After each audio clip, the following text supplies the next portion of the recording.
तो बच्चों last video में हमने क्वेश्चंस किए थे और अभी मुझसे कुछ बच्चों ने ये क्वेश्चंस डाउट्स पूछे। चलिए तो फिर अपन इन डाउट्स को करते हैं। Question number 2 The Young's modulus of elasticity of rubber is 5 into 10 to the power 8 Newton per meter square, है ना। y की वैल्यू गिवन है 5 into 10 to the power 8 Newton पर मीटर स्क्वायर। डेंसिटी गिवन है 1.5 into 10 to the power 3 kg per meter cube. Determine how much a rubber spring of length L 10 meter increases in length under its own weight when suspended vertically. ये है question. यहाँ पर जो है ये rubber wire अपने self की wait के लिए बहुत लंबा है, लेंथ बहुत ज्यादा है और लेंथ ज्यादा होने की वजह से अपने सेल्फ के वेट की वजह से इसकी लेंथ इंक्रीज होगी। जितनी इंक्रीज होगी ये हमको फाइंड करना है। तो अपन इसको ऐसा कर सकते हैं, इसकी जगह पर एक ऐसा वायर लेते हैं जो वेटलेस है और इस पर वेट सस्पेंडेड है कितना, जितना इस वायर का है। तो ये जो वेट है वायर का, सेम वेट अपन ने यहां पर स्पेंड किया है। तो ये वेट कहां पर इफेक्टिव होगा? सेंटर ऑफ मास पर। तो ओरिजिनल लेंथ आपको कितनी लेनी पड़ेगी जिसके ऊपर इसके सेल्फ के वेट का इफेक्ट होगा? नो डाउट L/2, क्योंकि पूरे वायर का जो वेट है वो कहां कंसंट्रेट होगा? सेंटर ऑफ मास पर। सेंटर ऑफ मास कहां पर होगा? Exactly mid point. तो इसलिए हम जब इस वायर की जिस लेंथ के ऊपर स्ट्रेस लग रहा है वो हमको L/2 लेना पड़ेगा। तब हम यहाँ पर y mgl/pi आर्क स्क्वायर और एरिया इनटू स्मॉल l, ये आपका फॉर्मूला होता है यंग्स मॉडुलस ऑफ इलास्टिसिटी का। Force upon area, stress upon strain. Stress मतलब फोर्स अपॉन एरिया। ये अब तो फॉर्मूला याद हो जाना चाहिए। रहा सवाल ये वेट कितना है इस वायर का, तो आपको कैलकुलेट करना पड़ेगा, क्योंकि आपको पता है density is equal to mass upon volume. Mass is equal to density into volume. तो mass is equal to density into इस पूरे वायर का वॉल्यूम, तो इसका क्रॉस सेक्शन एरिया A और इसकी पूरी लेंथ L, तो A इंटू L। मास के लिए तो पूरी लेंथ लेनी पड़ेगी, पर वेट का इफेक्ट जो होगा वो कहां पर होगा? सेंटर ऑफ मास पर होगा। तो मास कैलकुलेट करने के लिए पूरी लेंथ लेनी पड़ेगी, इसलिए ये किया। और इस वैल्यू को अपन यहां जब सब्स्टिट्यूट करेंगे ओरिजिनल फॉर्मूले में, तो y is equal to mass की जगह रहेगा density into area into length, g की जगह g। कौन सी लेंथ है ये? वो लेंथ है जिसके ऊपर वेट का इफेक्ट हो रहा है, स्ट्रेस प्रोड्यूस हो रहा है। तो ये ओरिजिनल लेंथ हमको क्या लेनी पड़ेगी वायर की? L/2।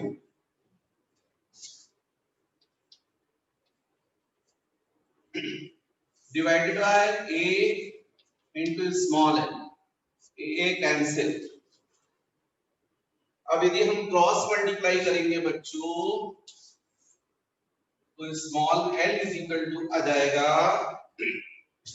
D into G into L square upon DGL square upon 2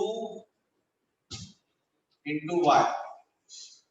cross multiply कर देंगे तो ये सब होगा। देखो 2 डिनोमिनेटर में जाएगा, y यहां जाएगा, स्मॉल l यहां जाएगा।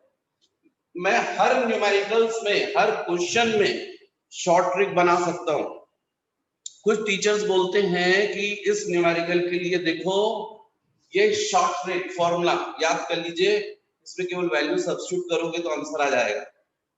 ऐसे लाखों क्वेश्चन है, मैं तो हर क्वेश्चन में आपको हर न्यूमेरिकल में शॉर्ट ट्रिक दे दूंगा। मैं जो डेंसिटी की वैल्यू है वो नहीं रखूंगा, उस जगह डी लिख दूंगा, जी की वैल्यू ना लिखकर जी लिख दूंगा, कैपिटल एल की वैल्यू ना लिखकर एल लिख दूंगा, तो फॉर्मूला जाएगा फाइनली, और इसमें वैल्यू सब्स्टिट्यूट कर दो आंसर। लेकिन लाखों क्वेश्चन है, कहां तक फॉर्मूले याद करोगे, इसलिए कॉन्सेप्ट क्लियर करना जरूरी है। अब इसमें जब आपने सॉल्व किया तो ये आ गया, इसमें केवल वैल्यू सब्स्टिट्यूट करो आंसर जाएगा। डेंसिटी हमको क्वेश्चन में गिवन है 1.5 into 10 to the power 3, G means 10, capital L 10 square 2, y जाएगा 5 into 10 to the power 8। सारी वैल्यूज पता थी हमको, जिसको सॉल्व कर लीजिए। L is equal to 5 से बच्चों ये 0.3 हो जाएगा, इसका मतलब 3/10 हो जाएगा। ये इस 10 को कैंसिल कर देगा, 3/2 1.5 हो जाएगा।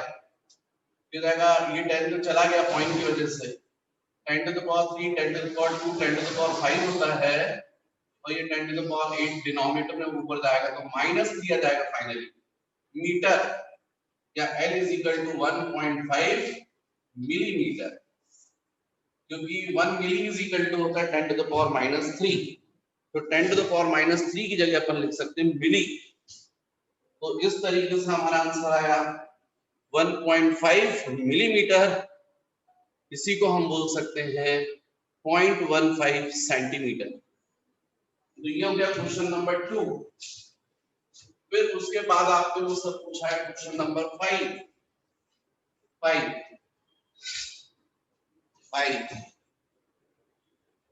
पूछा है, तो 5 करते हैं। Calculate the increase in energy of a brass bar 0.2 metre long and cross sectional area 1 centimeter square when compressed with a load of 5 kg weight along its length। Increase in energy find करना है, increase in energy brass bar length हमको given है 0.2 metre, cross sectional area given है 1 centimetre square, मतलब 1 into 10 to the power -4 metre square, और जो compressed हो रहा है with load of force 5 kg weight, मतलब 1 kg weight is equal to what 10 newton, क्योंकि अपन क्वेश्चन ऐसा ही सिस्टम में करें तो न्यूटन में रखेंगे वैल्यू। तो 5 kg weight 1 kg weight is equal to 10 newton, तो ये हो जाएगा 52। यंग्स मॉडुलस हमको गिवन है y 10 to the power 11 newton पर मीटर स्क्वायर। क्या है बच्चों, यहां पर ये ऐसी ब्रास रॉड है और हमने ऐसा इसको फोर्स लगाया, कंप्रेस कर रहे हैं। तो हमको फाइंड करना है इंक्रीज इन एनर्जी, मतलब स्ट्रेन एनर्जी। जो भी वर्क करोगे वही तो वर्क एक्चुअली में एनर्जी इंक्रीज करेगा ना, वो फाइंड करना है। तो हमने फॉर्मूला देखा था कंप्लीट एनर्जी का, work is equal to half F into small L.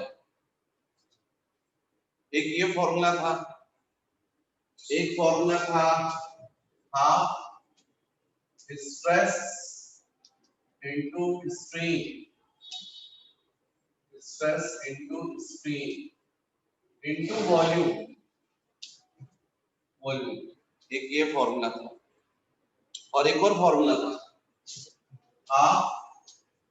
y into strain square into volume. ये तीन फॉर्मूले थे। अब तीन में से कौन सा यूज करना है देख लीजिएगा। तो फोर्स अपॉन एरिया ठीक है, स्ट्रेस आ जाएगा, स्ट्रेन भी आ जाएगा। बहुत सिंपल हो गया क्वेश्चन। तो फिर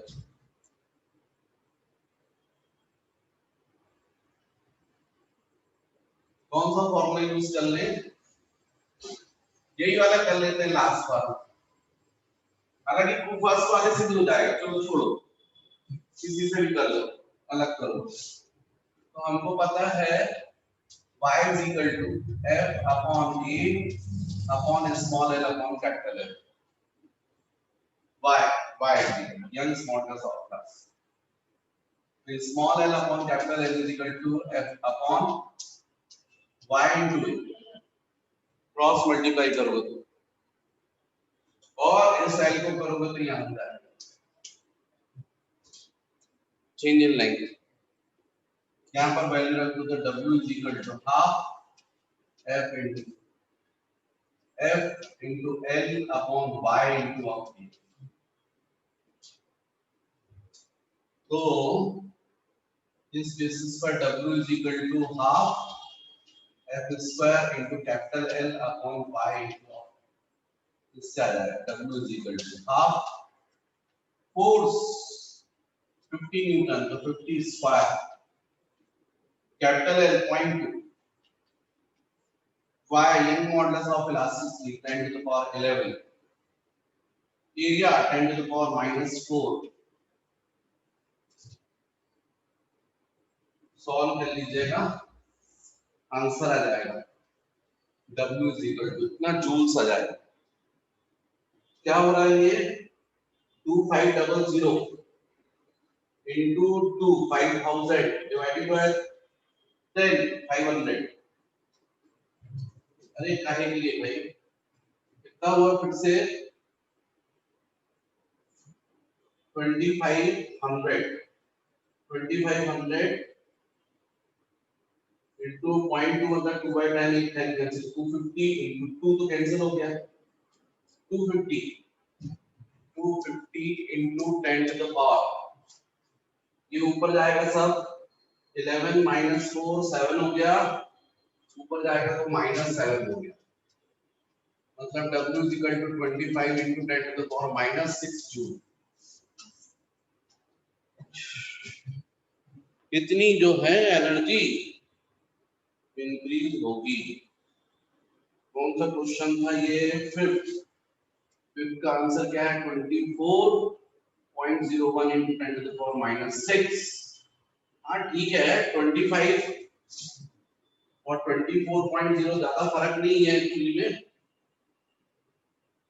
अपन ने तो वो सही करा है, कहीं भी मुझे डर ही नहीं रहा, सिंपल कैलकुलेशन था। तो आंसर जो है यही आना चाहिए, आ रहा है लगभग इक्वल ही है।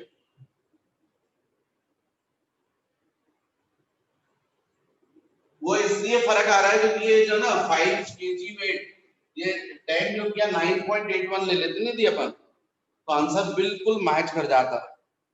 1 kg वेट एक्चुअली में इक्वल टू होता है 9.81 न्यूटन, इसलिए मैंने 50 लिखा है, इसलिए थोड़ा फर्क आ रहा है। ये हो गया फिफ्थ क्वेश्चन। फिर क्वेश्चन नंबर 7 क्वेश्चन में what force is required to double the length of the steel wire of 1 centimeter cross section, y is given। मतलब कितना फोर्स अपन अप्लाई कर दें कि जो वायर है उसकी लेंथ जस्ट डबल हो जाए। तो बोलने में बहुत अच्छा है थ्योरेटिकली, प्रैक्टिकली ये रॉन्ग है, क्योंकि आप जब इतनी लेंथ यदि इंक्रीज करेंगे तो इलास्टिक लिमिट क्रॉस हो जाएगी, बहुत ज्यादा फोर्स लगाना पड़ेगा। तो प्रैक्टिकली रॉन्ग है, थ्योरेटिकली भले ही क्वेश्चन बनते ही हैं, आते भी हैं। तो question number 7, what force is required F to double the length of his small L is equal to 2l minus L. Original length L थी और हमने इतना फोर्स लगा दिया कि लेंथ डबल हो गई, तो चेंज इन लेंथ कितनी हो गई, final length minus original 2l minus L, मतलब एल ही हो जाएगी। जितनी लेंथ इंक्रीज हुई है, तो जितनी लेंथ थी उतनी और इंक्रीज हो गई। of a steel wire of 1 centimeter cross section, area जो गिवन है 1 सेंटीमीटर स्क्वायर है, वो कितना होना चाहिए, और y हमको गिवन है 23 into 10 to the power 11 dine पर सेंटीमीटर स्क्वायर। ये y की वैल्यू गिवन है 23 into 10 to the power 11, कितना फोर्स रिक्वायर्ड है भाई, y is equal to F upon A upon small l upon capital L, stress upon strain. Value रख दो, यहां पर F हो जाएगा, एरिया कितना है 1 सेंटीमीटर स्क्वायर, तो 1 सेंटीमीटर स्क्वायर हो गया, small l capital L upon capital L, cancel. कुल मिलाकर जो फोर्स है वो इक्वल टू y हो जाएगा, जितना y है उसकी वैल्यू के इक्वल, और y कितना है 23 into 10 to the power 11 dine पर सेंटीमीटर स्क्वायर, लेकिन वो एक्चुअली में यूनिट जो है वो कैंसिल हो जाएंगे और फाइनली डाइन्स आएगा, क्योंकि फोर्स की यूनिट डाइन्स होती है, तो ये आएगा F is equal to y आ जाएगा, मतलब F is equal to 23 into 10 to the power 11 dance. ये आंसर सही है। ये बात अलग है कि इन लोगों ने हमको जो आंसर दिया है वो न्यूटन में दिया है, तो कोई प्रॉब्लम नहीं, हमको पता है 1 newton is equal to 10 to the power 5 dynes. इसका मतलब है 1 dyne is equal to 10 to the power -5 newton. तो जब यहाँ 10 to the power -5 कर दोगे आप, तो 10 to the power 11 into 10 to the power -5 कितना होगा, 10 to the power 6, तो आंसर आ जाएगा 23 into 10 to the power 6 Newton. 23 into 10, हाँ यही आंसर है, 23 into 10 to the power 6 Newton आ जाएगा। तो बच्चों इसका आंसर ये सही है, डाइन्स में न्यूटन में कन्वर्ट करोगे तो जाएगा 23 into 10 to the power 6 Newton. अच्छा, मैं थोड़ा साइड में हट जाता हूं ताकि आप वीडियो को पॉज करके यदि कुछ नोट करना चाहते हैं तो कर लें।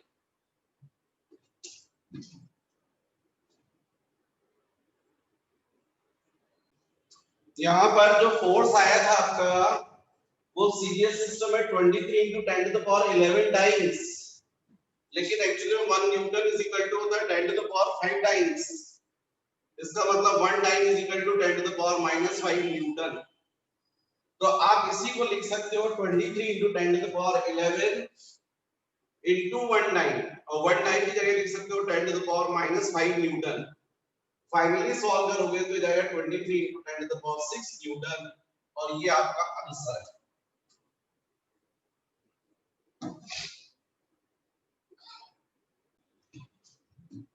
ये जो क्वेश्चन है बच्चों, क्वेश्चन नंबर 8 थोड़ा आगे के कॉन्सेप्ट पर बेस्ड है, थर्मोमेट्री से रिलेटेड है। कोई प्रॉब्लम नहीं, मैं आपको समझाता हूं, आपको समझ में आएगा। इसमें सिंपल सा क्वेश्चन है, calculate the pressure required to stop the increase in volume of a copper block when it is heated from 50 to 70 degree Celsius. Coefficient of linear expansion of copper is given and bulk modulus of elasticity is given. तो बच्चों यहाँ पर ये values लिखी हैं, pressure find करना है। ये ऐसा मान लीजिए सपोज ब्लॉक है पूरा और आप इसको हीट दे रहे हैं, तो नो डाउट इसका एक्सपेंशन होगा, वॉल्यूम इंक्रीज होगा। तो वॉल्यूम इंक्रीज नहीं होने देना है तो आप क्या कर रहे हैं, चारों तरफ से प्रेशर लगा दे रहे हैं और प्रेशर लगा के इसके वॉल्यूम को चेंज नहीं होने दे रहे हैं। तो इस कंडीशन में आपको कितना प्रेशर अप्लाई करना पड़ेगा वो फाइंड करना है। अब रहा सवाल आपका बल्क मॉडुलस ऑफ इलास्टिसिटी। तो आप लोगों ने थ्योरी में पढ़ा हुआ है, बल्क मॉडुलस ऑफ इलास्टिसिटी मैंने आप लोगों को बताया है, इज इक्वल टू होता है प्रेशर अपॉन वॉल्यूम स्ट्रेन। तो यहां पर हो जाएगा P, यहां हो जाएगा डेल V अपॉन V, ये हो जाएगा 1। अब एक्चुअली में क्या होता है बच्चों, आगे थर्मोमेट्री चैप्टर आए से मैंने आपको समझाया था ना थ्योरी में कोफिशिएंट ऑफ लीनियर एक्सपेंशन। तो कोफिशिएंट ऑफ लीनियर एक्सपेंशन जो होता है वो लेंथ में होता है, सब वायर है उसमें होता है, और वो होता है alpha is equal to L upon capital L into del theta. यहाँ पर अल्फा को बोलते हैं coefficient of linear expansion, this is change in length, original length, change in temperature. बिल्कुल ऐसे ही एक और होता है जिसको बोलते हैं coefficient of superficial expansion, thermometry chapter में अपन पढ़ेंगे। एक्चुअली ये जो क्वेश्चंस होते हैं इनमें से कई क्वेश्चंस कॉम्पिटिटिव एग्जाम में पूछे गए हैं, तो मैं नहीं चाहता हूं कि कोई भी क्वेश्चन तुम्हारे से छूटे, तो इसलिए वो है, कोई प्रॉब्लम नहीं है, अभी नहीं बन रहा, आप अभी मुझे करवाना पड़ रहा है, कोई दिक्कत नहीं, लेकिन जब थर्मोमेट्री आप पढ़ लेंगे या जब आप कॉम्पिटिटिव एग्जाम देने जाएंगे तो आपको पता रहेगा सब। तो ऐसा ही एक और होता है जिसमें बोलते हैं अपन कोएफिशिएंट ऑफ सुपरफिशियल एक्सपेंशन। जैसे वायर में लेंथ इंक्रीज होती है ना, हीट दोगे तो लेंथ इंक्रीज होगी, वैसे ही प्लेट है, मेटल प्लेट है, इसको यदि आप हीट दोगे इसमें भी एक्सपेंशन होगा, पर इसमें एक्सपेंशन होगा, एरिया में एक्सपेंशन होगा। तो यहाँ पर इसको बोलते हैं कोएफिशिएंट ऑफ सुपरफिशियल एक्सपेंशन, वो होता है beta is equal to del A upon A into del theta. जैसे यहाँ पर लेंथ में चेंज होता है वैसे यहाँ एरिया में चेंज होता है, तो ये होता है coefficient of superficial expansion is equal to change in area upon original area into change in temperature. जैसे प्लेट है उसमें ऐसा होगा, लेकिन कोई सॉलिड है, अब उसको आप यदि हीट दोगे तो उसमें किस चीज में चेंज होगा, उसमें तो लेंथ में भी होगा, ब्रेड्थ में भी होगा, हाइट में भी होगा, मतलब वॉल्यूम में चेंज होगा। तो इससे रिलेटेड होता है coefficient of cubical expansion, gamma से डिनोट करते हैं, और ये होता है del V upon V into del theta. तो ऐसे 3 एक्सपेंशंस होते हैं, अपन थर्मोमेट्री में देखेंगे। ये तीनों एक्सपेंशंस अल्फा, बीटा और गामा, इनमें जो रिलेशन होता है alpha is to beta is to gamma is equal to 1 is to 2 is to 3, ये रिलेशन होता है। इसका मतलब है alpha upon gamma is equal to 1/3। इसका मतलब गामा इज इक्वल टू कितना होता है 3 अल्फा।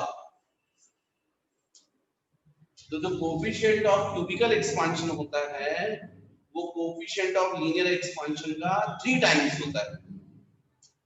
बस इतना सा कॉन्सेप्ट लग रहा है। तो क्या हुआ बच्चों यहाँ पर कि मैंने आपको समझाया, इस क्वेश्चन में आपको बताया कि gamma is equal to del V upon V into del theta.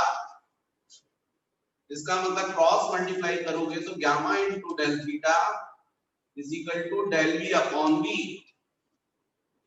तो हम डेल V अपॉन V की जगह ये वैल्यू सब्स्टिट्यूट कर सकते हैं।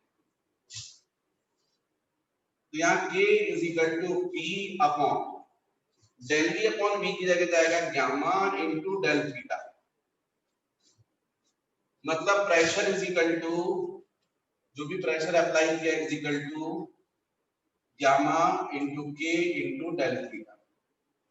यहाँ पर K को अपन बोलेंगे, गामा को अपन बोलेंगे coefficient of cubical expansion, K को अपन बोलेंगे बल्क मॉडुलस ऑफ इलास्टिसिटी, और डेल थीटा कहलाता है चेंज इन टेम्परेचर। अब अभी थोड़ी देर पहले मैंने समझाया था gamma is equal to 3 alpha, क्योंकि इस क्वेश्चन में हमको अल्फा की वैल्यू गिवन है, तो अल्फा की हेल्प से अपन गामा फाइंड कर सकते हैं, या फिर डायरेक्ट यहां रख दो, तो P is equal to 3 alpha into K into del theta. ये आपको फॉर्मूला मिल गया इस क्वेश्चन का, इसमें केवल वैल्यू सब्स्टिट्यूट करोगे तो आंसर आ जाएगा। Applied pressure P is equal to 3 alpha 8 into 10 to the power minus 6 K 3.6 into 10 to the power 11 और del theta 20। इसको बच्चों आप सॉल्व करके देख लीजिएगा। आपका जो आंसर है जो बुकलेट में दिया हुआ है वो आ जाएगा। क्वेश्चन नंबर 8 का आंसर है 1.728 into 10 to the power 8 Newton पर मीटर स्क्वायर। आप सॉल्व करके देख लीजिएगा, ये आंसर आ जाएगा। तो ये हुआ बच्चों question number 8।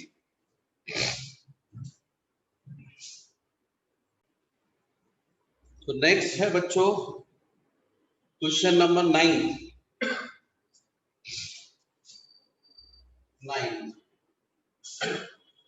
For steel, the breaking stress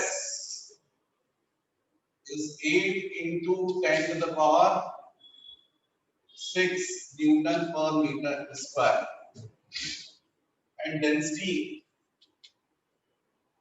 8 into 10 to the power 3 kg per meter cube.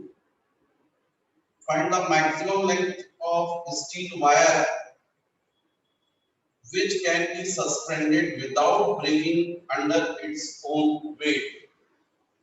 L. ये क्वेश्चन है, मतलब स्टील वायर है, छोटी सी लाइन का यदि वायर आप लटका दोगे, एक एंड यदि लटका दोगे तो कोई फर्क नहीं पड़ेगा। उसका जो वेट रहेगा वो बहुत कम रहेगा। वेट की वजह से फोर्स लगेगा डाउनवर्ड और इसलिए अपोजिट डायरेक्शन में प्रोड्यूस होगा रीस्टोरिंग फोर्स, और रीस्टोरिंग फोर्स अपॉन एरिया होता है स्ट्रेस। लेकिन यदि बहुत ज्यादा लेंथ होगी तो वेट बढ़ जाएगा डाउनवर्ड, और इसके अपोजिट डायरेक्शन में क्या प्रोड्यूस होगा, रीस्टोरिंग फोर्स। और जब ये हम एक मैक्सिमम लेंथ लेंगे जिससे वायर बना रहे, उससे ज्यादा करोगे तो टूट जाएगा। तो वो हमको मैक्सिमम लेंथ फाइंड करना है। तो वो जो मैक्सिमम लेंथ है उसकी वजह से वेट जो है वायर का वो भी मैक्सिमम होगा, या फोर्स जो है रीस्टोरिंग फोर्स भी मैक्सिमम हो जाएगा। कितना हो जाएगा, equal to weight of wire. तो हमको मालूम है breaking stress is equal to हो जाएगा फोर्स मैक्सिमम अपॉन एरिया, क्योंकि स्ट्रेस का ये फॉर्मूला होता है force upon area. Breaking stress का मतलब मैक्सिमम स्ट्रेस जो वायर में प्रोड्यूस हो रही है। तो अब हमको मालूम है ये breaking stress maximum is equal force maximum कितना होगा, जितना वेट होगा वायर का अपॉन एरिया मैक्सिमम। मास क्या होता है बच्चों, तो density is equal to mass upon volume. Mass is equal to density into volume. तो ये जाएगा डेंसिटी इनटू वॉल्यूम इनटू जी अपॉन एरिया मैक्सिमम। अब ये मैक्सिमम वेट है तो डेंसिटी, वॉल्यूम क्या होगा इसका वायर का, इसका cross section area into maximum length L maximum into ji upon A cancel. तो इससे stress maximum is equal to D into G is equal to L maximum. अब ये सिग्मा मैक्सिमम यहाँ क्वेश्चन में गिवन है, breaking stress बोल रहे हैं इसको 8 into 10 to the power 6 और D है 8 into 10 to the power 3 और G 10 9.8 के लिए अपन 10 ले रहे हैं। ऐसा होने से 8 कैंसिल हो गया, 10 to the power 4 मतलब ये हो जाएगा 100 meter. Approximately 100 meter long wire को यदि आप सस्पेंड कर देंगे तो रहेगा वो, और उस वक्त उसके वेट की वजह से उसमें मैक्सिमम स्ट्रेस प्रोड्यूस होगा। इससे ज्यादा लेंथ करोगे तो वायर टूट जाएगा अपने खुद के वेट की वजह से। तो इस क्वेश्चन का आंसर होना चाहिए 9 का 100 meter approximately. Next question number 10, आप लोगों ने मुझसे डाउट पूछा है question number 10। A lift is tied with a thick iron wire and its mass is 1000 kg. What should be the minimum diameter of wire if the maximum acceleration of lift is 1.2 meter per second square and the maximum safe stress of the wire is 1.4 into 10 to the power 8 Newton per meter square? जो ये lift है उसका मास हमको question में given है 1000 kg. What should be the minimum diameter of wire? ये जो इसको केबल सपोर्ट दे रहा है उसका हमको डायमीटर फाइंड करना है। डायमीटर का मतलब हो गया 2r, रेडियस का डबल, इसको हमको फाइंड करना है।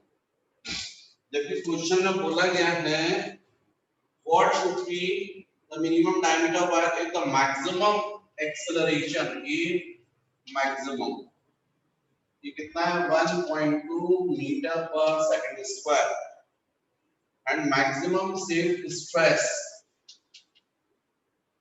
1.4 into 10 to the power 8 Newton पर मीटर स्क्वायर।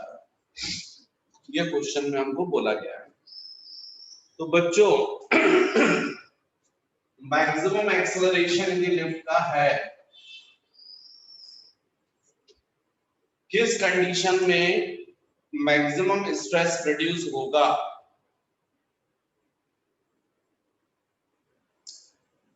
जब इस केबल वायर में यहाँ टेंशन मैक्सिमम होगा। ये लिफ्ट को उठाने के लिए जो केबल वायर है उसमें जब टेंशन मैक्सिमम होगा उस वक्त स्ट्रेस मैक्सिमम होगा, क्योंकि स्ट्रेस इज इक्वल टू होता है फोर्स अपॉन एरिया। फोर्स मतलब tension, tension maximum stress maximum. अब ये टेंशन मैक्सिमम कब होगा? जब लिफ्ट का एपरेंट वेट मैक्सिमम होगा। जितना ज्यादा वेट उतना ज्यादा टेंशन प्रोड्यूस होगा। अब एपरेंट वेट मतलब real weight plus fictitious force. तो रियल वेट तो डाउनवर्ड होता है mg, और जो फिक्टिशियस फोर्स है सूडो फोर्स वो भी डाउनवर्ड होना चाहिए, तब तो ऐड होगा। और ऐसा कब होगा? जब ये लिफ्ट मूव करेगी अपवर्ड विद एक्सेलरेशन a। यदि ये लिफ्ट अपवर्ड जाएगी विद एक्सेलरेशन a तो इस लिफ्ट का जो रियल वेट है वो डाउनवर्ड होगा mg, और साथ में सूडो फोर्स भी प्रोड्यूस हो जाएगा ma। तो इसका एपरेंट वेट हो जाएगा mg प्लस ma, वेट बढ़ जाएगा। यदि यही लिफ्ट डाउनवर्ड आती तो एपरेंट वेट कम होता, कितना होता? mg डाउनवर्ड और fictitious force pseudo force upward होता। तो नो डाउट इसमें एपरेंट वेट कितना जाता है? mg minus ma। तो आप समझें कभी भी लिफ्ट की केबल में मैक्सिमम टेंशन कब प्रोड्यूस होता है? जब लिफ्ट अपवर्ड जाती है, ये एक्सेलरेशन से जा रही है तो इसमें टेंशन मैक्सिमम होगा केबल वायर में एपरेंट वेट की वजह से। अब यहां पर हमको मैक्सिमम स्ट्रेस दिया है, तो maximum stress is equal to क्या होगा? Maximum tension upon area. Maximum tension कितना होगा? mg plus ma। तो sigma maximum is equal to mg plus ma, और एरिया कितना होगा? Pi r square. अब आपके पास में सारी वैल्यूज हैं तो आप रेडियस निकाल सकते हैं क्योंकि यहाँ पर sigma maximum is equal to mass common निकल गया g plus a divided by pi r square, ये हो जाएगा आर स्क्वायर जो है क्रॉस मल्टीप्लाई कर दीजिए तो m इंटू जी प्लस ए upon pi into sigma maximum. इसका मतलब रेडियस इज इक्वल टू कितना जाएगा रूट ओवर m इंटू जी प्लस ए upon pi into sigma maximum. आपको रेडियस थोड़ी निकालना, आपको तो डायमीटर निकालना, तो दोनों साइड 2 से मल्टीप्लाई कर दो, ये जाएगा 2r is equal to 2 into root over m into ji plus A upon pi into sigma maximum. अब वैल्यू रख दो, ये डायमीटर है, यही फाइंड करना था 2 इंटू रूट। मास कितना है लिफ्ट का 1000 10 टू द पावर 3। हमको एक्सेलरेशन 1.2 दिया है और हम लोग जानते हैं जी कितना होता है 9.8, यहाँ पर 9.8 रख दो, एक्सेलरेशन 1.2 रख दो, है ना, और पाई मतलब पाई 22/7 रख दो, और सिग्मा मैक्सिमम इसकी value 1.4 into 10 to the power 8, ये सब्स्टिट्यूट कर दीजिए। तो यहाँ पर मैंने इसलिए किया था कि 1.4 मुझे मालूम था कैंसिल होगा, मैं पाई 3.14 ले सकता था, पर 22/7 इसलिए लिया क्योंकि कैंसिल होगा ना, इसलिए। तो 2r is equal to 2 into root over 9.8 प्लस 1.2 11 हो जाएगा, ये जाएगा 10 टू द पावर 3 इंटू 11, 7 ऊपर जाएगा 7 हो गया, डिवाइडेड बाय 22, ये 14, और यहाँ का जो पॉइंट है वो मैंने हटाया है तो ये 10 टू द पावर 7 हो जाएगा।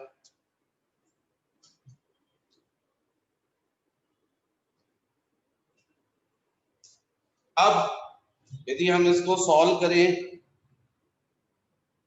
यदि हम इसको सॉल्व करते हैं तो 11 से देखो आप ये 2 हो जाएगा, 7 से ये 2 हो जाएगा, 2 2 4 है, स्क्वायर रूट के बाहर आएगा तो 2 होगा, 10 टू द पावर 3 और ये 10 टू द पावर 7 है तो ये 10 टू द पावर 7 ऊपर जाएगा तो हो जाएगा 10 टू द पावर -7, तो फाइनली जाएगा 10 टू द पावर 3 -7 -4 बाहर निकलेगा तो ये हो जाएगा 2r is equal to 2/2 into 10 to the power -2 meter. Finally आएगा 2 2 कैंसिल हो जाएंगे, 10 टू द पावर -2, आंसर हमारा किसमें है यहाँ पर 0.01 मीटर, तो आ गया 0.01 2r is equal to 0.01 metre, ये आपका आंसर आ गया।